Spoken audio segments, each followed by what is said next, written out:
All right, so a question that commonly gets asked here in the shop by not only our customers, but also by the guys that work here in the shop is about 7.3 oil pans. 7.3 oil pans, according to the Ford TSB or workshop manual, is supposed to have the engine pulled. You're supposed to remove the pan, which typically involves using like a hammer, a scraper, and then a sanding disc of some sort, a roll lock wheel, whatever. And the point here is that you got to get it all nice and clean. And the reason that it needs to be upside down, according to the workshop manual, is because if you have oil that touches the RTV while it's trying to cure, it's going to mess up the cure. And what'll happen is you'll have either a gap or something wrong where it will leak out oil in the future. The problem is that these trucks, we understand, they're 20, 25, 30 years old at this point.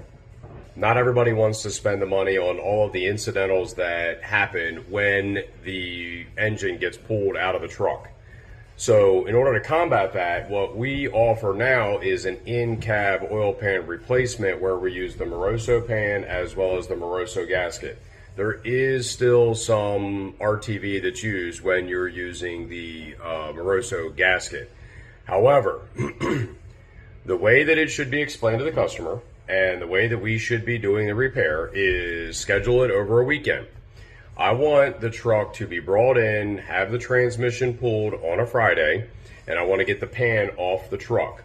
We'll jack the engine up inside the frame rails.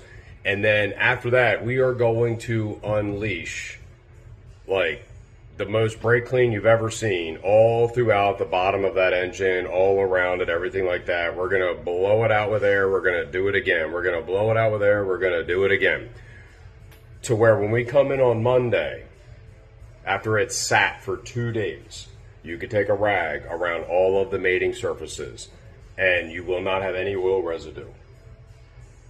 At that point, that's when we will install a Moroso pan with a Moroso pan gasket and RTV. And when I say RTV, I don't mean just any old RTV. I mean like the TA31, which is the Ford Motorcraft stuff, okay?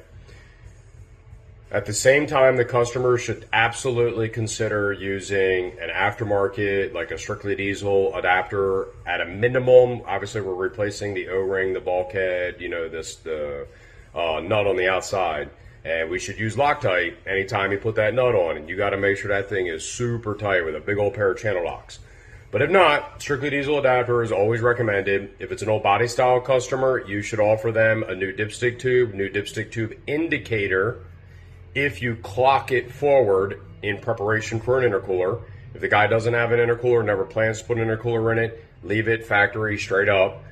If it's a Super Duty, same thing, offer them a strictly diesel adapter, and I always put a new dipstick tube in no matter what with a new O-ring. I also paint the tubes, because if you don't, within a year, those things will be rusty and nasty. So, anytime we're doing an oil pan and we're offering to do it in cab, the only way that I really recommend doing it is where you can let it sit for several days while the oil pan is off, and you blow that entire bottom side of that engine with a ton of brake clean, ton of air.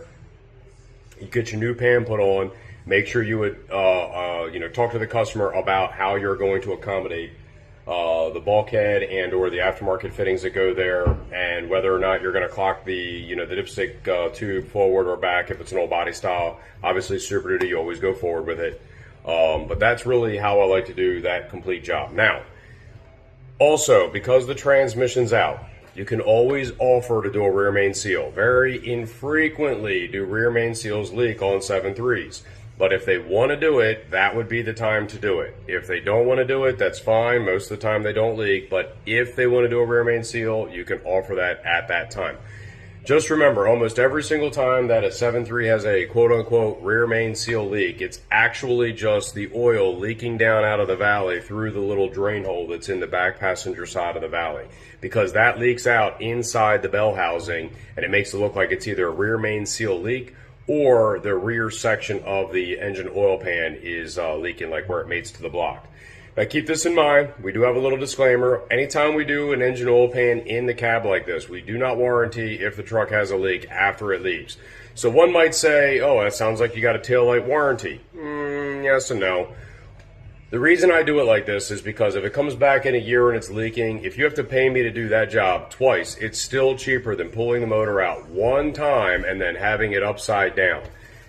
And that's without the incidentals. That's without like your power steering lines having to be replaced because they're old, they're rusty, they're leaky because you removed them and put them back on. It's just less invasive to do it this other way. And while it might not follow, the workshop manual's process, this is something that we have been extremely successful with. Like literally somewhere between 75 and 100 of these pans we've done in cab without a comeback. So even though there's a disclaimer and it sounds like it's a taillight warranty, it's really not. We're just going to make sure it's not leaking before it leaves, and it should be fine for a really long time after that. So hopefully that'll be the last time I have to explain it to anybody here in the shop. And anytime a customer is looking to do an oil pan on their truck, we can just send them this video and they can watch it. Thanks.